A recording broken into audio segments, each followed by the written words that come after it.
Hey guys, welcome back to another video. इस video में अपन काइनेमैटिक्स के सारे फार्मूले को अच्छे से समझने वाले हैं और ताकि हमें आगे क्वेश्चन करने में दिक्कत ना हो। सबसे पहले स्टार्ट होती है फार्मूले जो बेसिक होते हैं, 9th में भी आपने पढ़ा होगा। एस बराबर U T plus half A T square, V बराबर U plus A T, V square बराबर U square plus 2as and speed बराबर डिस्टेंस अपॉन टाइम। उसके बाद आता है कि किसी बॉल को अगर वर्टिकली ऊपर फेंके तो उसकी एच मैक्स और टाइम ऑफ फ्लाइट क्या होता है। तो टाइम ऑफ फ्लाइट 2u/g होगा और H max you square by 2g होता है। और इसमें रेंज 0 होता है क्योंकि आप सीधे वर्टिकल ऊपर फेंकते हो और सीधे नीचे आ जाता है। और इसी का एक मॉडिफाइड फॉर्म होता है कि आप अगर किसी प्रोजेक्टाइल को किसी एंगल पे फेंकते हो तो वो एक पैराबोलिक शेप में जाता है।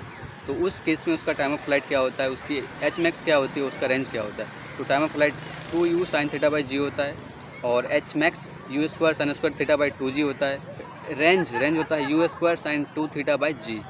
अरे इसको डिराइव भी कर सकते हो आप। बेसिकली देखो, जब ये ग्राउंड टू ग्राउंड प्रोजेक्टाइल है ना, तो इसकी वाई में अगर डिस्प्लेसमेंट 0 कर दोगे, क्योंकि इनिशियल जहाँ पे है फाइनल में भी वहाँ पे आ रहा है, तो आपको यहाँ से टाइम ऑफ फ्लाइट मिल जाता है।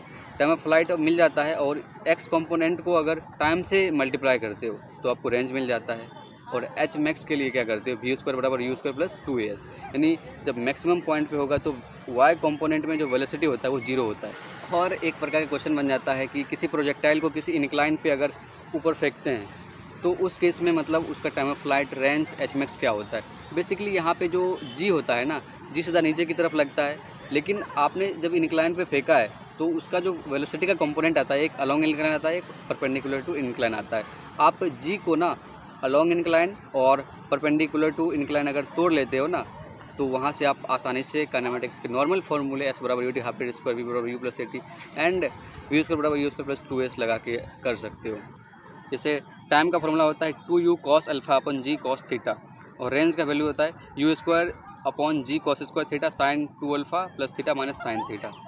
जब आप किसी थीटा एंगल के इंक्लाइन पे, जब कोई इंक्लाइन पे थीटा एंगल पे इंक्लाइंड हो और जब प्रोजेक्टाइल कर रहे हो आप वो अल्फा एंगल पे कर रहे हो। तो फिर एक अच्छा कॉन्सेप्ट आता है रिलेटिव वेलोसिटी का। यार रिलेटिव वेलोसिटी देखना हो ना तो खुद को मतलब रेस्ट पे दे दो और आप जिस डायरेक्शन में मूव कर रहे हो उसके ऑपोजिट डायरेक्शन में किसी ऑब्जेक्ट को देख रहे हो ना, उसके वेलोसिटी से घटा दो। तो रिलेटिव का बेसिक फंडा यही है।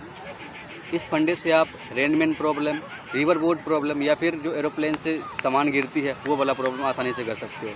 आपको ध्यान में क्या रखना है कि आपको एक फ्रेम में जाना है, खुद को रेस्ट में कर देना है और जिस ऑब्जेक्ट को कंपेयर कर रहे हो ना, वो जिधर जा रहा है उसके ऑपोजिट में आपकी वेलोसिटी को घटा देना है।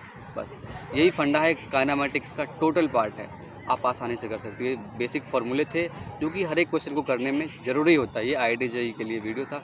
Thank you, thanks for watching this video.